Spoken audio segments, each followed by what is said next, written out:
Hey guys, quickly before this video starts, I just want to let you know that we are dropping a short film on Wednesday, and also don't forget to like and subscribe if you haven't done already. Now over to past me to start this week's video. See you later.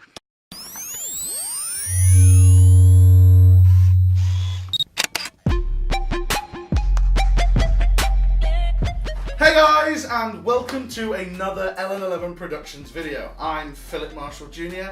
and today I'm going to be teaching you all about the pillars of photography, which also apply to video.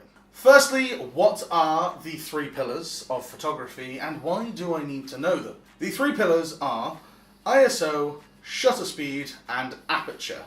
And these are the three camera settings you should use in order to get a perfect exposure, amongst other things. So let's get into the first of the three pillars, aperture. Aperture is also known as the iris, and it's, well, essentially exactly that. It's an iris. It works in the exact same way that the iris in your eye works. The more open it is, the more light it lets in, and the more closed it is, the less light is let in. Aperture is measured in f-stops on most lenses, but with bigger and more expensive lenses it actually then converts to t-stops. But unless you're using those big cine lenses, you'll never need to worry about that.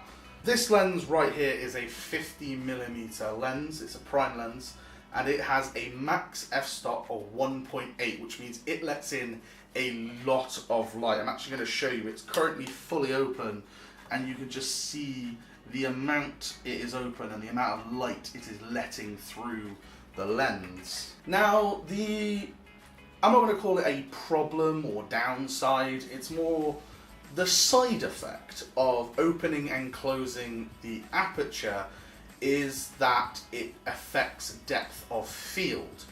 In basic terms, the more open the aperture, the shallower the depth of field, and vice versa. I'm now going to pass you over to Ed, who is going to explain some more of the science stuff. It's Dr. Ed when I have the coat on. Whatever, just get on with it. Roll it. Now, I know the question you're all asking is, but why, Dr. Ed? Why does changing the aperture change the depth of field? Well, that's what I'm here to explain to you. It is because we are human, not computers, that things that are not perfectly in focus appear in focus to our puny human eyes, which is what gives us a depth of focus in the first place. That is, the largest amount of error that our eyes cannot detect. Here we have a lens with an aperture. We'll leave this open for now. Here is a sensor, and this is the object that we are going to be looking at or taking a photo of. In this case, a very poorly drawn sheep. But, as we should already know, light travels in straight lines, and let's ignore the light that doesn't go into our lens because we won't be seeing that anyway. As you can see, when our aperture is open, light enters the lens at quite an angle, which means that it comes out at quite an angle too. Now, a lens will always focus light to a point. That is a lens's job. But after it reaches the point, light carries on in a straight line. In order to make our image perfectly in focus, we want this point to be hitting the sensor perfectly. And what that will do is it will create a perfect tiny dot on our sensor. If our point is in front of, or supposedly behind the sensor, what this will do is instead of creating a perfect point, it will create a larger circle on the sensor. And instead of our image being made up of millions of tiny dots, or pixels, it will be made of larger circles. Now, if we try and make our sheep out of millions of tiny dots, we're going to get a better image, or a better idea, of what that sheep looks like than if we made it out of giant circles. We also need to bear in mind that this just doesn't happen the one time. This happens millions of times all the way across the sensor at slightly different angles. Now, on a digital camera, we have pixels that detect the light and digitally represent that, which is what you will see in your final result. If multiple giant dots are touching your sensor, all of the pixels that that circle is touching all try and represent the average of all of the light on them. So what that means is that your pixels get confused, just like your eyes do if you have to wear glasses. Like me. Let's try closing our aperture. As you can see, I've made this space a lot smaller by closing the aperture. Now, these original light lines, which were as far apart as they could be, are now being blocked by the closed aperture. So the only light that can pass into our lens is light that's coming from a shallower angle, which means that it will come out at a shallower angle. So our lens focuses the light to a point, and then after that point, if the sensor isn't perfectly on that point, the circle that comes out is smaller than it would have been if you had your aperture open, which means that instead of your sheep being made up of thousands of this size circle, it's made up of thousands of this size circle. Now, I know it may be difficult to tell, but if you draw a sheep out of massive circles this size, it is going to be harder to make out than if you draw a sheep out of millions of circles that are this size. It's the same difference as, imagine you had a television, which instead of having thousands of pixels that were so small you couldn't see them, they were the size of a tennis ball. Now that explains that in a perfectly concise way. Now back over to you, Phil. Thanks for that, Ed. And if you are still confused by what he has just said, don't fret. This next clip is Ed genuinely trying to explain that section to me whilst planning this episode. From the very bottom of the sheet, you've got a line going to the very bottom of the lens. Our perfect focus point. Oh no. We'll look at the same effect with the same amount of light coming from on your picture of the sheep. If it was perfectly in focus, you'd have 1,000 dots making up the shape of... That looks just like a hairy ball. It is a hairy ball. Looks like a Welshman with some curly pubes. Our light to a point. There we go. So I'm going to quickly summarise that section. The lower the F number, the more light will be let in, but the shallower the depth of field will be. And the higher the F number, the less light will be let in, but the deeper the depth of field will be. Whew. Now, let's move on to the next pillar, shutter speed. Shutter speed affects the amount of time that the sensor inside your camera is exposed to the light. A lot of really cool photos like this one and this one take advantage of using shutter speed because it can give this really cool effect of light streaks if you know what you're doing. In terms of exposure, having a really low shutter speed, essentially leaving the sensor to be exposed for a really long period of time, it lets in a lot more light and therefore will brighten up your image, and obviously turning the shutter speed to a higher number will obviously do the opposite and make your image darker. Shutter speed does, however, affect one other aspect of the image. Motion. I'll let Ed explain this one, but please keep it simple this time, mate. I'm not doing it unless you call me by my proper name. I'm not calling you that. Fine, just do it.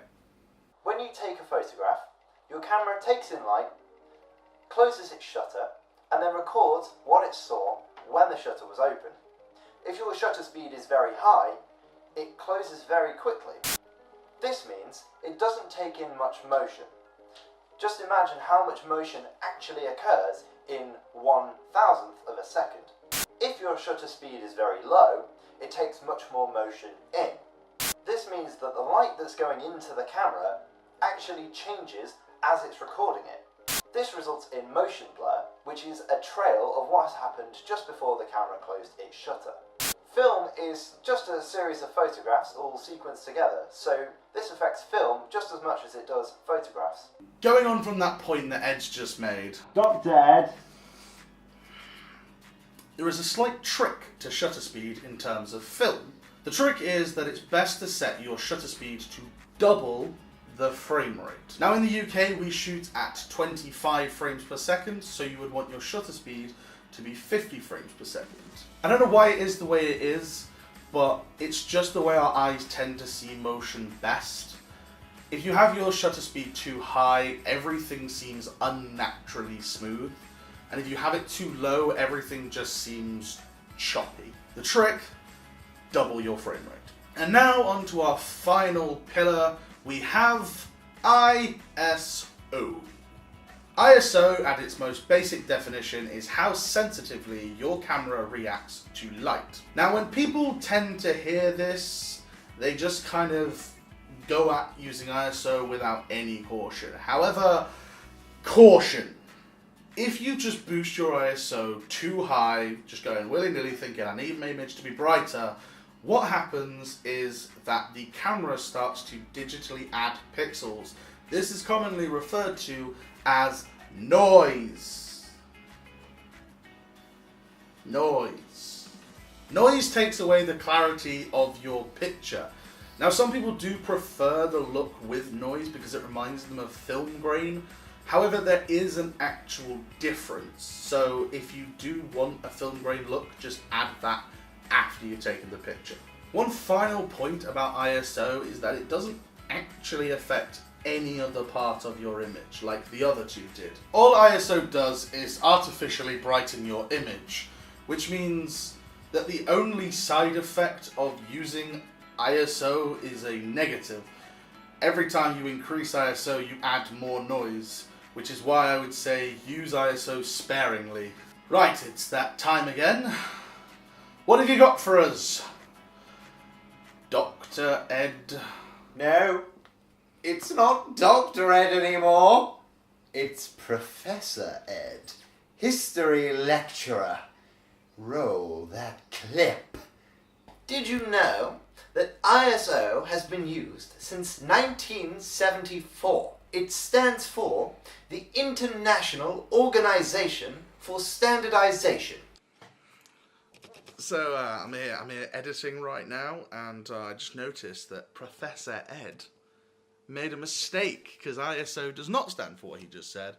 It actually stands for the International Standardization Organization. There you go. Professor Philip giving you the knowledge you need. Back to the video. It is a standard by which film speed is measured. It is a measurement of film's sensitivity to light. When cameras used film, they had a fixed ISO. So if a photographer wanted to adjust their ISO, they had to change their entire film reel. Pretty annoying, huh? And you thought it was annoying twiddling that little knob on your DSLR. In the realm of digital cameras, changing your ISO is actually adjusting the signal gain of your sensor. What this means is that your camera will artificially boost incoming light data, which means that your image will appear brighter at the cost of some digital mistakes, or noise.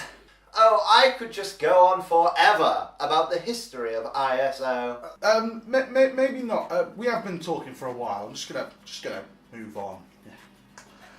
So to quickly summarize my opinion on ISO, it's a great tool when you have no other option. Because every time you increase ISO, it negatively ruins your picture.